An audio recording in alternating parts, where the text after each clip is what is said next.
Eu sou Rodrigo Rabelo, advogado especialista em leilões de imóveis e esse é Os Bastidores da Arrematação.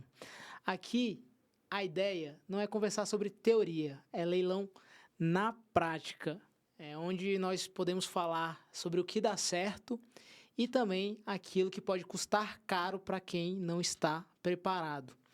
E hoje eu estou aqui com o Dr. Diviran, membro da comissão de leilões da OABDF, advogado que atua diretamente com leilões e que já viu na prática o que dá certo e o que pode quebrar um arrematante. Boa noite, doutor Diviran. Boa noite, doutor Rabelo. Prazer estar aqui. Quando o senhor me fez o convite, eu já de imediato aceitei, porque é um tema que está aí em voga, né? Sim. Muitas pessoas procurando nós, advogados, para tentar entender melhor como é que funciona esse mundo aí e ter, com certeza, sua arrematação bem feita. Sim. Como a gente estava conversando um pouco antes, vamos deixar o doutor de lado, né? Vamos deixar o doutor de lado, E fica nos para os tratar tribunais. isso, Sim. e nos tratar aqui de forma mais pessoal. E é uma satisfação ter você aqui, conversar com você, conversar com advogados e com especialistas em leilões. E eu quero começar com a seguinte pergunta: como você conheceu o mundo dos leilões? Bom, nós trabalhamos, nós do escritório MD Advocacia, a doutora Mariane e eu, trabalhamos já na área condominial há alguns anos, né? Então, nós fazemos a assessoria para condomínios, fazemos cobranças e, por resultado aí, nós sempre recebemos ligações, mensagens de WhatsApp de muitas pessoas que diziam assim, olha, eu quero saber o débito do condomínio, quero saber se essa unidade aqui tem algum problema, alguma situação, se tem alguém morando, se não tem. E como nós prestamos assessoria para os condomínios, nós começamos a receber esses contatos e buscamos entender o motivo dessa procura. E aí descobrimos que eram arrematações. Então, essas pessoas que tinham interesse em arrematar essas unidades imobiliárias nos procuravam. E aí nós buscamos entender e verificamos, percebemos que é um nicho extremamente... não vou dizer novo, porque já existe há alguns anos, mas assim, agora é que a sociedade no todo voltou a olhar realmente para a lucratividade que existe no mundo dos leilões. Então, nós fomos nos especializar, fomos buscar estudar de verdade, de fato e de direito, o que é preciso numa arrematação, quais são os riscos. E hoje nós prestamos também assessoria nas arrematações. Que maravilha, né? Então vocês conheceram de modo assim transverso, né? Não foi diretamente através da advocacia condominial, né? Vocês puderam ter esse contato. E antes de falar dos acertos, né? Eu tenho minha colinha aqui e vamos falar sobre os erros, né? Qual é o maior erro que você vê, arrematantes cometerem em leilão em geral? Olha, não puxando a brasa para a nossa sardinha, como advogado, mas acredito que o maior erro que pode ser cometido é não contratar um advogado, Então, não contratar ali uma assessoria, Então, muitas pessoas vêm ali, às vezes, no site do banco, da Caixa, do Banco do Brasil, Banco Inter, E desses inúmeros outros leiloeiros que fazem os leilões, e pensa assim, poxa, esse valor tá bom, eu acho que vai dar certo aqui, eu estou precisando de um imóvel, eu quero investir, ou até mesmo para morar, e pensa que vai dar tudo certo, ali é só dar o lance e está tudo ok. E deixa de verificar uma série de situações que são necessárias, como, por exemplo, a matrícula, como a localidade do imóvel, e muitas pessoas verificam apenas o quê? Poxa, o preço tá bom, mas esse preço tá bom, será que de fato vai compensar essa arrematação ou não? Então, esse mergulhar de muitas pessoas de cabeça no mundo dos leilões, sem essa assessoria jurídica, sem uma assessoria também de uma imobiliária para verificar qual o valor do aluguel naquela localização, qual o valor que de fato vai conseguir fazer uma venda lá pelo valor de mercado, sem essa assessoria, eu acho que é o maior prejuízo que as pessoas podem ter. Sim. Você mencionou, que muitas pessoas hoje têm conhecido o que é um leilão, o mercado que envolve leilões e junto com isso hoje existem muitos especialistas que ensinam sobre leilões e eu conheço muitos deles, a nível Brasil e conheço alguns que são inclusive bons também, mas que pregam que um arrematante consegue fazer arrematações sem assessoria, né? Eles têm discursos assim enfáticos. Hoje mesmo eu vi numa rede social um especialista falando: olha, eu ensino vocês a serem independentes e a não precisarem de advogados para arrematarem. Mas isso pode funcionar em uma arrematação, pode funcionar em 2, em 3, em 4. Em algum momento, ele vai se deparar com uma situação jurídica que pode complicá-lo, pode trazer um prejuízo, ou não, né? Mas ele vai, em algum momento, precisar de um parceiro, de um advogado que possa resolver algum problema jurídico que envolva leilão, né? E na sua experiência, o que o arrematante iniciante costuma ignorar, né, que faz perder meses ou até anos, né, depois de uma arrematação? Olha, acho que se a gente fosse citar todos os pontos assim que fazem o arrematante perder tempo, seriam vários, né? Só. Mas vamos colocar, por exemplo, eventuais penhoras sobre o imóvel que ele não visualiza, né, no momento que ele vai arrematar, né? Porque assim, hoje qualquer pessoa tem acesso aí a um leilão, certo? Sim. Então eles deixam de verificar, por exemplo, penhoras que existem sobre o imóvel, um erro que muitas vezes acontece para quem é iniciante em leilões, que não tem uma assessoria, ele baixa a matrícula, seja no banco, seja no site do arrematante, do leiloeiro, perdão, ele baixa a matrícula e essa matrícula foi inserida ali naquele site e o leilão só vai ocorrer 3, 4 meses depois. E já surgiu uma nova penhora sobre o imóvel, já surgiu um outro problema e ele está ali tranquilo pensando, poxa, eu já olhei a matrícula do site, não vai ter problema. E surge uma nova situação, né? Sim. Recentemente eu fui procurado por uma cliente e ela estava assim eufórica para arrematar um imóvel, salvo engano no Riacho Fundo até, um valor razoável, Riacho Fundo aqui DF, Sim. um valor muito bom. Entretanto, era só os direitos aquisitivos, ou seja, só a posse do imóvel. Então eu disse para ela, olha, esse imóvel aqui, você não está arrematando a propriedade dele. Então, aqui na documentação fica claro que, posteriormente, aí eu não sei te precisar quanto, mas o Distrito Federal pode vir a te cobrar para regularizar esse imóvel. Então, é um custo a mais que não está claro na documentação do leilão. Boa. Então, assim, é uma situação que a falta de assessoria pode provocar aí um prejuízo lá na frente. A pessoa pode demorar anos para regularizar ou ter mesmo um prejuízo. Sim. Muito bom. E essa pergunta pode te pegar ali, porque às vezes você tem um checklist, mas se você tivesse de montar um checklist, quais seriam os itens, né, que não poderiam faltar, né, que você colocaria numa checklist para verificar uma arrematação? A princípio, assim, nós temos que verificar a matrícula do imóvel, de fato, né? São os documentos básicos, né? O edital, primeiramente, a matrícula do imóvel e, a depender do leilão, se ele for judicial ou extrajudicial, nós podemos colocar que a vida pregressa daquela pessoa que perdeu o imóvel. Por quê? Muito bom. Porque podem ser inseridas, como eu já até falei, podem ser inseridas novas restrições, novas penhoras sobre o imóvel. Então, vira uma caixinha de surpresa ali a depender da arrematação. Né? A gente hoje está muito acostumado a ver nos sites aí, como você até começou a falar, de pessoas que dizem assim, arrematar é fácil, não precisa de advogado. De fato, existem algumas poucas arrematações que são até razoavelmente simples. Entretanto, elas são poucas, né? Então, assim, quando a gente verifica mesmo o dia a dia das arrematações, nós que trabalhamos com essas questões, nós percebemos que se nós não verificarmos, por exemplo, olha, essa pessoa que perdeu esse imóvel aqui para o banco ou em uma dívida trabalhista, que tem muito, né? Tivemos um caso recente até de um ator que perdeu um imóvel num leilão de uma dívida trabalhista de anos. Se não verificar a vida pregressa daquela pessoa, existirão novas penhoras que vão dificultar a vida do arrematante e podem aumentar o custo com a assessoria jurídica também. Exatamente. Esse é um ponto muito relevante.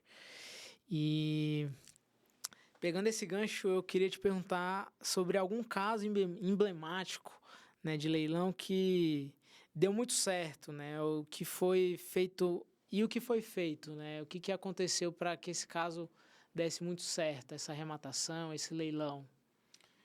Olha, eu não diria que eu tenho aquele caso assim emblemático que chamou muita atenção, mas a maioria das arrematações em que nós prestamos assessoria, nós temos tido êxito porque sempre esclarecemos tudo desde o começo para quem nos procura, né?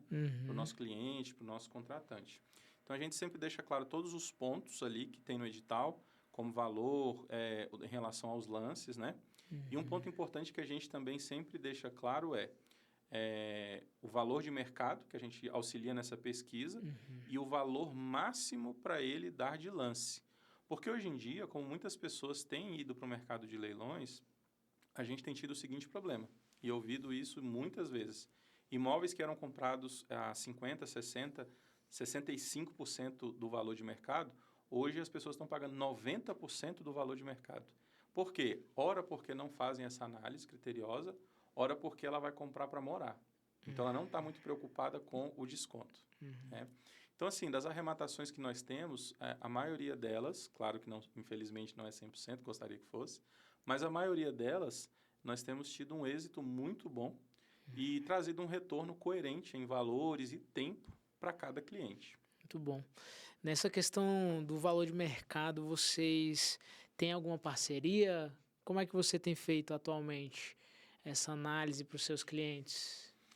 Nós sempre trabalhamos com parceria, né? Então, nós sempre conhecemos algum corretor de imóveis da região que ele vai facilitar essa identificação para a gente, né? Claro que hoje a gente percebe que na internet existem sites que dizem assim, olha, veja o site de imóveis. Eles podem facilitar aí uma verificação no valor de cada imóvel, mas o melhor a se fazer de fato é procurar uma parceria, né, de uma imobiliária, porque ele já vai dizer, olha, aquele bairro, aquele setor, se for uma casa de andar ou for só terra, se for um apartamento, tamanho, facilita muito nessa identificação do valor. Justo. Isso já é algo que é importantíssimo esclarecermos para quem está nos assistindo. Leilão é multidisciplinar, né, doutor? E nós sempre precisamos de parceria. Ninguém sabe tudo, de tudo, né? E leilão envolve muitas áreas de conhecimento, engenharia, arquitetura, nossa área jurídica, área imobiliária. Então, é relevantíssimo, né?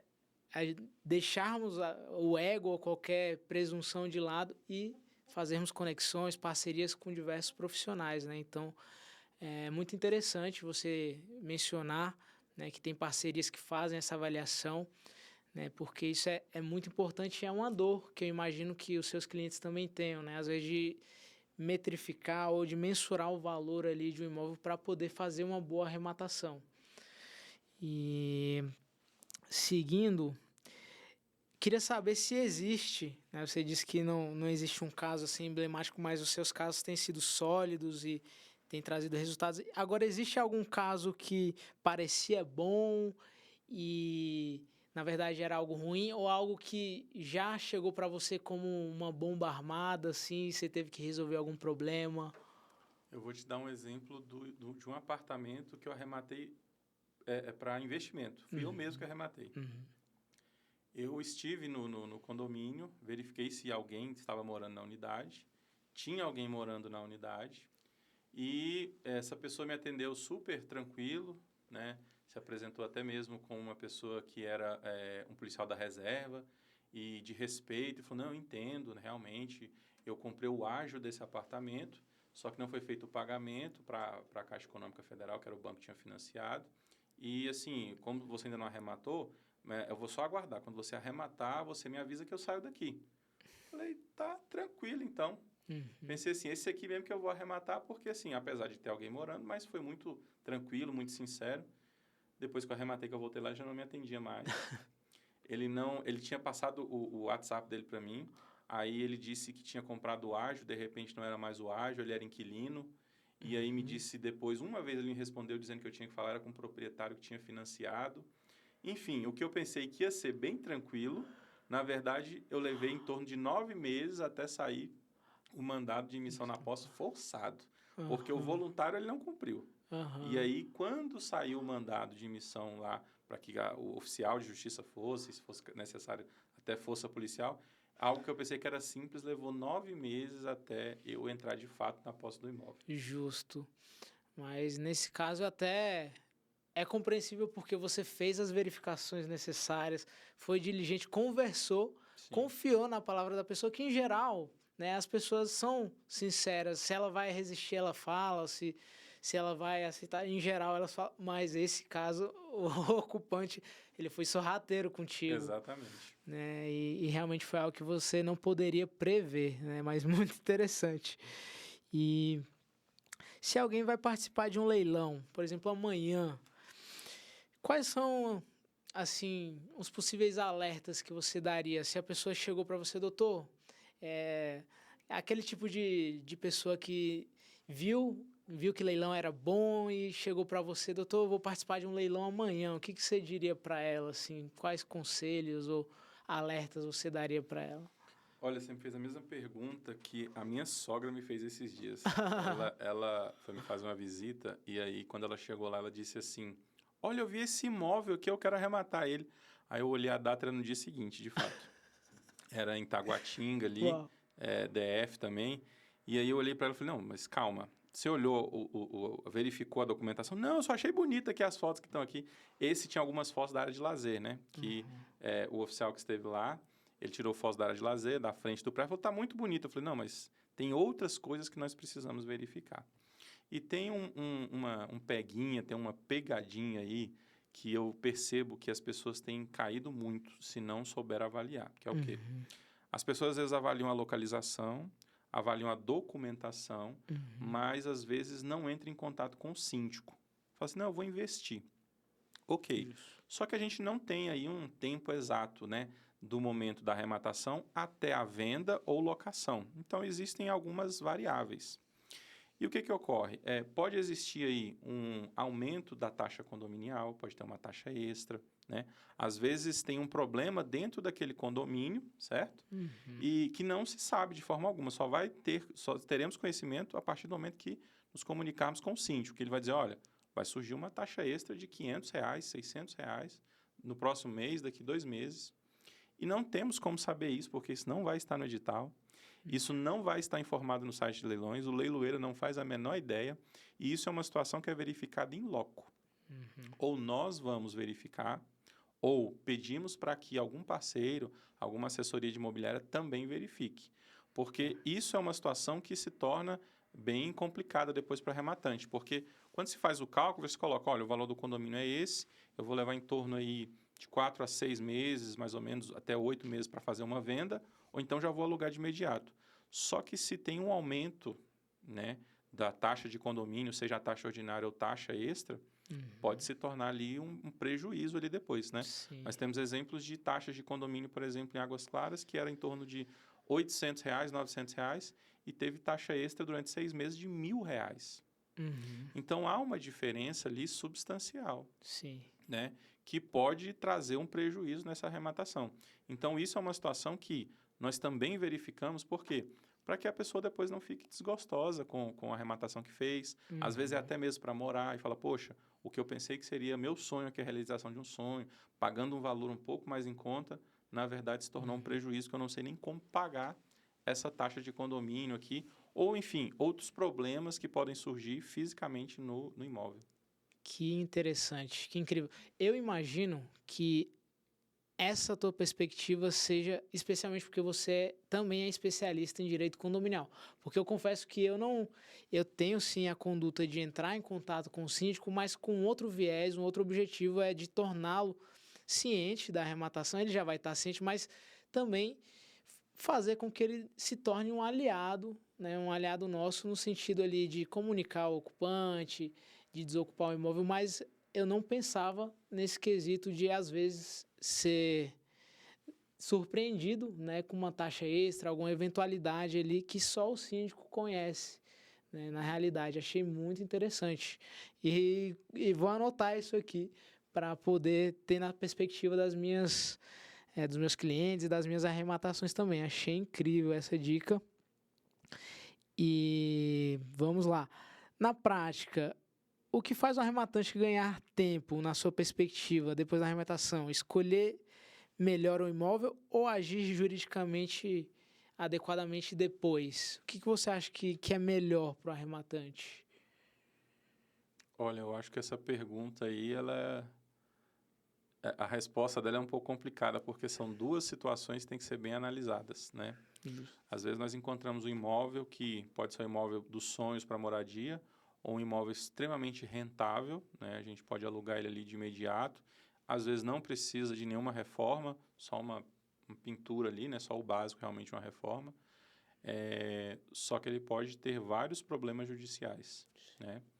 Então, assim, entre essa pergunta aí, entre a cruz e a espada.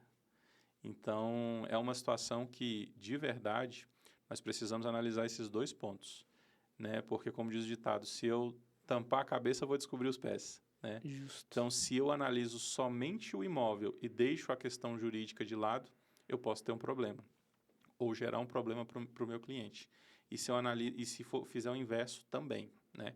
Então, eu preciso olhar os dois lados. É verdade, é verdade. Ambos são importantes, fundamentais, né? Como falamos da interdisciplinariedade, né? Não adianta verificar um imóvel totalmente desembaraçado juridicamente, mas que não vai ter nenhum tipo de rentabilidade. E o inverso também. Muito bom. E existe um momento em que o arrematante, nós já até começamos a tratar disso, começa a achar que já entendeu, já sabe tudo sobre leilões. Na sua experiência, é aí que mora o perigo? Existem armadilhas nesse tipo de pensamento de um arrematante? Sim, a arrematação, até você me fazendo essa pergunta, me vem um exemplo, né? É como se fosse dirigir, né? Quando a gente começa a dirigir, a gente está um pouco tenso, aí a gente presta atenção em tudo o tempo todo. E depois que a gente fala, não, agora eu já sei dirigir, a gente começa a correr, começa a infringir as regras e aí pode provocar um acidente. No leilão, a gente sempre fica tenso, às vezes no começo, né? Pensa, poxa, será que é isso aqui mesmo? Mas depois de um tempo, infelizmente, as pessoas perdem ali aqueles critérios de avaliação, porque pensa, eu já sei. Não, é isso aqui mesmo. E um dos problemas aí gigantescos que a gente ainda nem citou aqui, que existe hoje em dia, são as questões dos sites falsos. Porque aí é uma situação que tem que ser avaliada de forma extremamente criteriosa. Então, muitas pessoas dizem assim, eu estou acostumado a arrematar pela caixa, mas aí de repente surge um site falso. Eu estou acostumado a arrematar com esse leiloeiro, surge um site falso. Mesmo verificando se aquele leiloeiro está registrado, cadastrado na junta comercial, mas mesmo assim, nós temos que verificar também a questão do site, que é uma situação que infelizmente tem ocorrido rotineiramente. E pessoas tendo prejuízo de 60, 100, 500 mil reais, né? O maior prejuízo que eu já vi foi de uma pessoa que pagou 700 mil reais, né? Então, assim, para essa pessoa foi uma diferença gigantesca, era quase todo o dinheiro que ela tinha, e agora? Sim. Né? E a gente sabe que, infelizmente, apesar de todos os esforços, né, que as polícias hoje têm para verificar para onde foi esse dinheiro, mas mesmo assim não consegue resgatar, mesmo que resgate um valor muito pequeno, né? Sim. Então, assim, são situações que muitas vezes devem ser verificadas, mas que são deixadas de lado ainda. Né? Justo. E como você tem feito atualmente essa verificação de sites? Você pode dizer assim, como é que você tem se atentado e como é que você auxilia os seus clientes na verificação, né, da lisura ou da veracidade ali do site, do leiloeiro? Então, primeiramente, eu sempre evito fazer essa verificação por meio do celular, porque muitas vezes a maioria das pessoas, né, não utiliza antivírus no celular. E mesmo que utilize, ele pode não trazer a mesma segurança que traz para um computador, um desktop, notebook, um MacBook. Justo. Então, eu sempre tenho, às vezes pode até o pessoal de TI olhar e falar assim, tem nada a ver, né? Mas são alguns requisitos que eu mesmo crio para trazer maior segurança. Justo. Eu faço só alguma verificação pelo celular, mas no momento de uma arrematação, principalmente para cliente, eu faço pelo computador, então ali com toda a atenção. E pelo computador eu consigo verificar alguns requisitos, como, por exemplo, se está escrito HTTPS, né, que é aquele sistema de segurança, se tem aquele cadeadozinho ali do lado esquerdo, lá onde a gente digita o www, né, o Word Web. Então, assim, esses são alguns pontos de verificação em relação à questão de informática, né? São questões simples, né? Agora, o que a gente pode verificar também que é uma ocorrência? As pessoas que fazem esse site falso, que fraudam, de fato, eles não vão ficar prestando atenção em tudo que eles estão fazendo ali. O que eles querem é fraudar e ganhar o dinheiro. Então, a gente percebe ali que a cor do banco está diferente, se for um leilão por meio de um banco. Teve uma vez que eu vi um site que era da Caixa, que tinha o símbolo todo da Caixa na cor laranja, mas não é a cor toda da Caixa. Então, assim, às vezes muda a cor do banco, às vezes tem erros de português grosseiros, às vezes, por exemplo, no site da Caixa não foi juntado o edital. Poxa, mas sempre é juntado o edital. A gente sabe que existe algum Ctrl+C, Ctrl+V, mas sempre tem o edital, sempre tem a matrícula. Justo. Então, são erros, assim, que são, às vezes, mínimos, mas como a gente está no dia a dia lidando com uma situação, a gente já fica com o olho um pouco mais clínico. Então, fala, opa, Sim. isso aqui está errado, isso aqui não é bem assim, isso aqui é melhor eu não me arriscar aqui agora aqui, porque não está com um cara que está sendo, de fato, um site correto, né? Porque hoje, infelizmente, a gente tem sites aí que eram para ser oficiais, né? De banco, de leiloeiros, que não são verdadeiros, né? O CNJ, quando coloca a portaria, não me recordo o número agora, que fala dos requisitos que o leiloeiro tem que ter, fala sobre a capacidade dele em disponibilizar o site, né? Em fazer toda essa verificação. Mas mesmo seguindo esses requisitos, infelizmente, ainda somos vítimas de algumas fraudes, né? Então, assim, essa avaliação criteriosa ali, na verdade, a gente consegue ter por conta do trabalho dia após dia. Sim. Então, a gente já fala, opa, todo dia eu estou acostumado a chegar na minha casa. Então, eu vou perceber se tem um objeto fora do lugar, se a porta está aberta, se aconteceu alguma coisa diferente. Então, esse hábito é o que torna aí mais criterioso. Exatamente. Eu visualizo isso especialmente para clientes um pouco mais velhos, né? Talvez a juventude, os mais jovens ali percebam algumas incongruências mais fácil, até por estarem mais adaptados, mas eu tenho, particularmente, alguns clientes mais velhos e que não têm tanta destreza, né, na internet e às vezes se deparam com essa situação, né? Esse site é verdadeiro, esse leiloeiro existe, e a gente já percebeu algumas situações fraudulentas também, fizemos alguns clientes evitarem, né, passar por alguma situação. O ruim é quando já chega um cliente nessa situação que você mencionou, que já efetuou um depósito de 700 mil, toda ali a economia que ele fez numa vida, e aí isso é lamentável. Até conseguir restituir isso, se conseguir, né, é uma luta tremenda. Mas isso é relevante, né? Falar sobre os sites, sobre a lisura, buscar conhecer o leiloeiro, às vezes entrar em contato também ali, porque tem o site dos leiloeiros na junta comercial, então às vezes é interessante entrar em contato ali, ver se aquele contato existe, se o e-mail oficial dele é respondido, né? Muito bom. E outro ponto, pouca gente acaba falando disso, mas saber não arrematar também é estratégia, né? Quais são os sinais que fazem você olhar um leilão e dizer, não, isso não vale o risco? Algumas situações nos levam aí a ponderar junto ao cliente se de fato é razoável aquela arrematação ou não, né? Uma delas é o valor de mercado, né? Como eu já até mencionei. Nós precisamos chegar naquele momento daquele leilão, né? Com o valor de venda daquele imóvel. Então, por exemplo, se o imóvel tem um valor de mercado de 500 mil, se passar ali, por exemplo, de 350, já não compensa mais. Passar ali 320, 350. Eu preciso ter uma margem considerável ali, porque eu tenho que pensar assim, se eu não visitei o imóvel, não sei como ele está lá dentro, né? Até dei um exemplo aqui de um valor elevado aqui, né? Que eu faria a arrematação. Sim. Mas assim, passou muito de 60% do valor de mercado do imóvel, é uma situação que é de se pensar, né? Então, assim, o que eu vou fazer com esse imóvel? Então, a gente já precisa entrar na arrematação ali com essa mentalidade. Eu vou usar esse imóvel para quê? Para alugar? Para morar? Né? Qual vai ser a finalidade dele? Vou vender ele? Então, a gente precisa ter isso em mente. Por quê? Se o valor, no momento ali, sobe muito e a minha proposta já não é mais razoável para arrematar, é de se pensar. Se tem muitos entraves no imóvel e eu vou levar muito tempo para resolver aqueles problemas ali, a depender do que eu vou fazer com o imóvel, também pode ser uma dor de cabeça que eu vou ter ela por longo tempo. Então, eu preciso verificar, de fato, com o especialista o pós-arrematação. Depois que eu arrematar, vai acontecer o quê? Eu preciso só tirar alguém que está lá, eu digo só porque para a gente sabe que é simples, né? Para o arrematante, ele pensa que é um terror, né?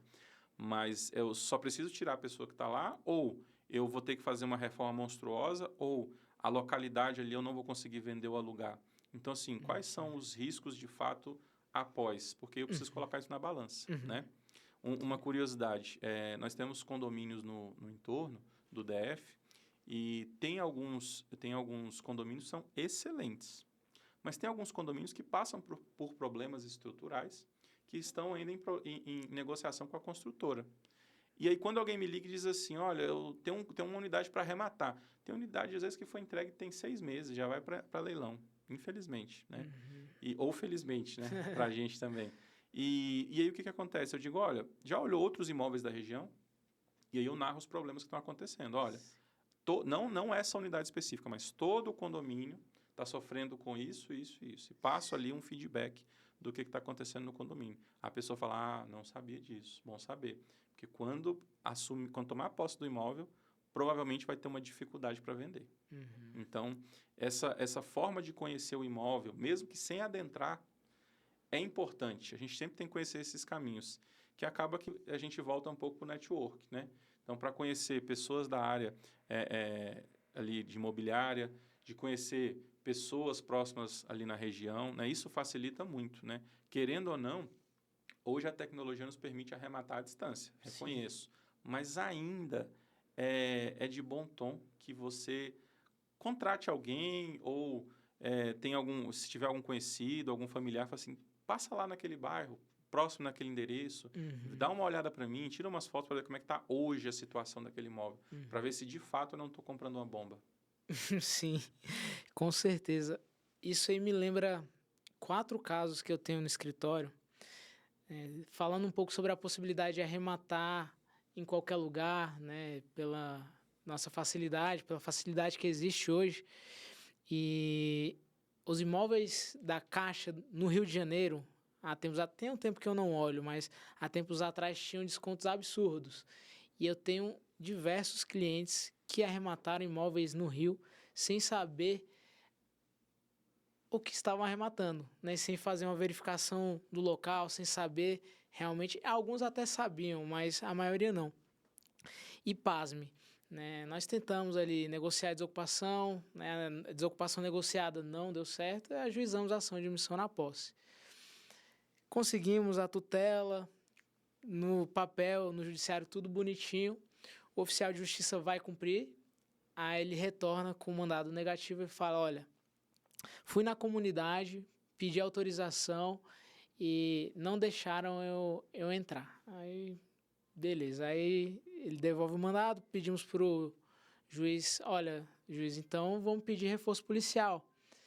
E aí o oficial de justiça foi no batalhão, aí conversou com o batalhão falou, olha, estamos à disposição, né, vai ser necessário fazer uma operação, lá no Rio de Janeiro é diferente, é diferenciado. Vamos precisar fazer uma operação policial para entrar lá, mas a gente está disposto a cumprir. Só que o oficial, mesmo assim, falou, não vou. E isso em 4 casos. 4 casos, assim, dessa forma. A gente oficiou a Secretaria de Segurança Pública, oficiamos o governo, todos à disposição oficial falou, não vou fazer, se negou. Ele estava disposto a enfrentar um PAD, né, um processo administrativo, e não iria.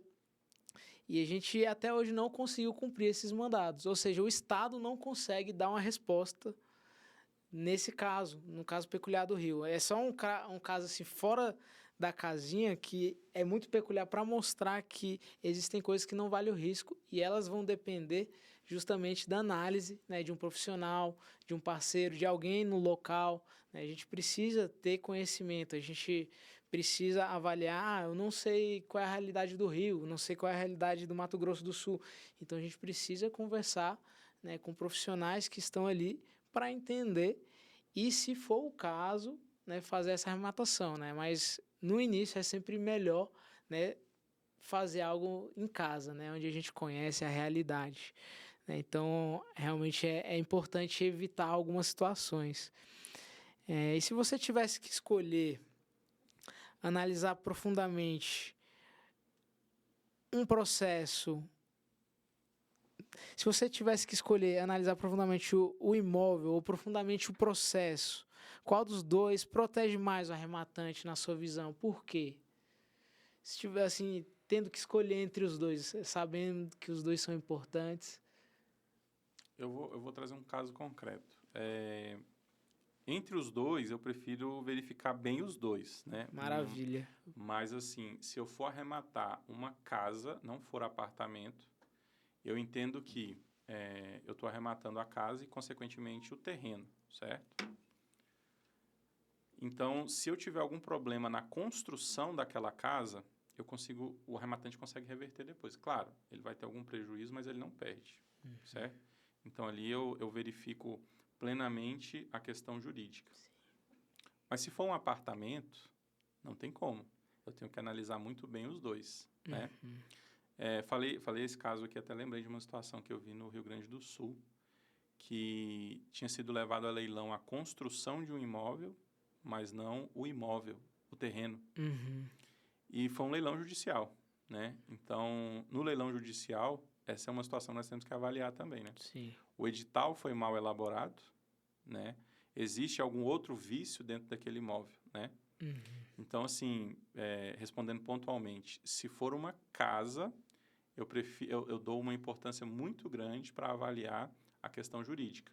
Mas se for um apartamento, não tem como. Nós temos que avaliar muito bem os dois lados. Maravilha. Muita gente se prepara financeiramente, mas não psicologicamente para a arrematação, né? Você deu o exemplo aí da sua sogra. É claro que ela sabe que você é um especialista, tem um especialista em casa, mas se empolgou e mostrou um imóvel, né? Mas com certeza ela não estava preparada, né, para todas as informações e para tudo que é necessário para uma arrematação, né? E o que mais quebra um arrematante? O tempo de um processo ou a expectativa, às vezes, errada, de tempo ou de lucratividade? O que você acha que balança mais um arrematante, assim? Eu acho que as expectativas, né? Porque, assim, muitas pessoas vêm pensando assim, agora eu vou ganhar um dinheirão rápido. 6 meses aqui eu já vou ser o próximo milionário do Brasil. E aí não é bem assim, né? Tudo demanda um tempo, tudo demanda um investimento, né? O arrematante não pode ter só o valor da arrematação, ele sempre tem que ter uma reserva para eventuais situações que possam acontecer, né? Então, assim, eu acredito que o emocional do arrematante, ele tem que estar bem, ele tem que ser frio.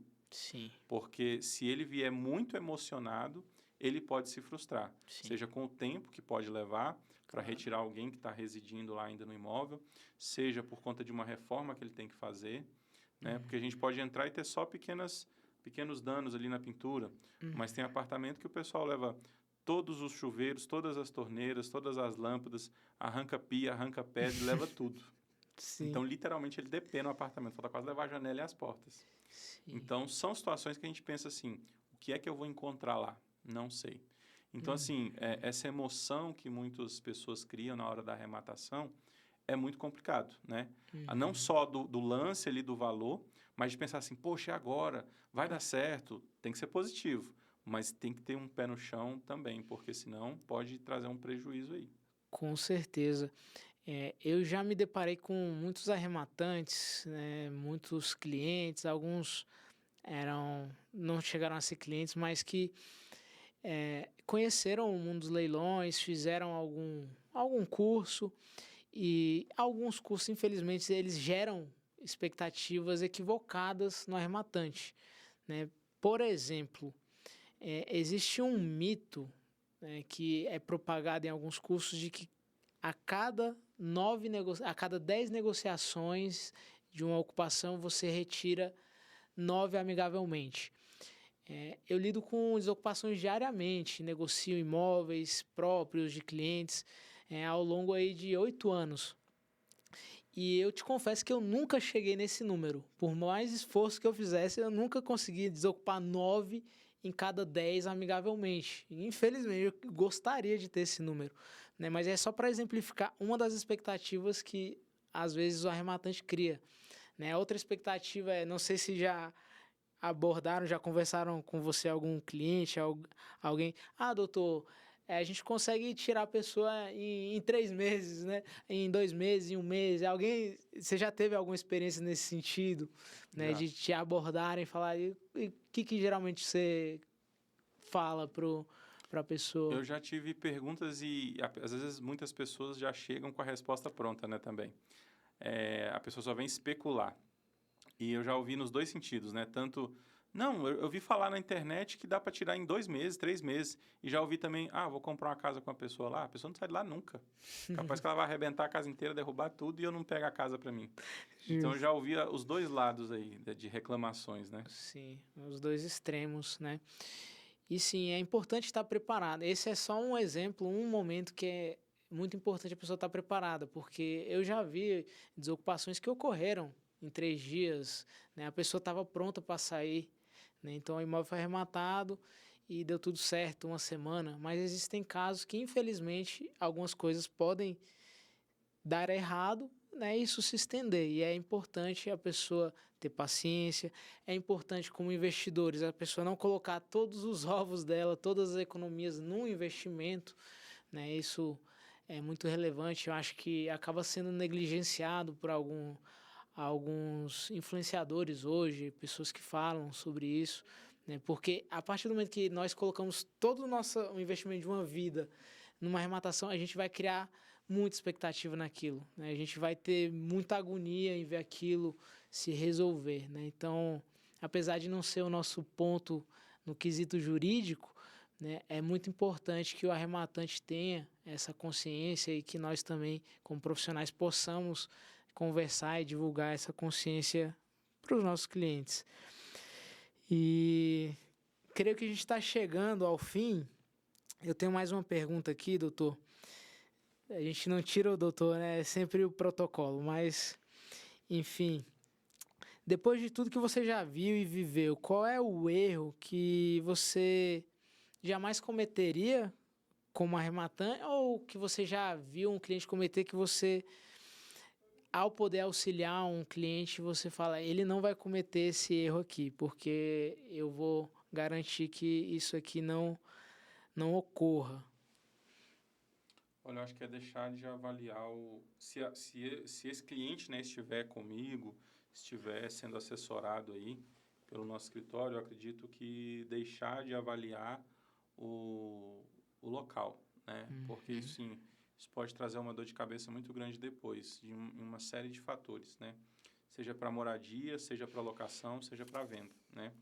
A pior situação que eu já vi acontecer é de um leilão que houve uma arrematação, não tinha ninguém morando, a pessoa entrou na posse, mas ela tinha a intenção de vender para lucrar, né? Arrematou o imóvel em torno aí de 250 mil, tinha uma perspectiva de vender, gastou, salvo engano, 30 mil na reforma, então ela arrematou por 250, gastou 30, 280, tinha uma expectativa de vender por uns 480 a 500 mil reais, né? E não conseguiu vender por 3 anos.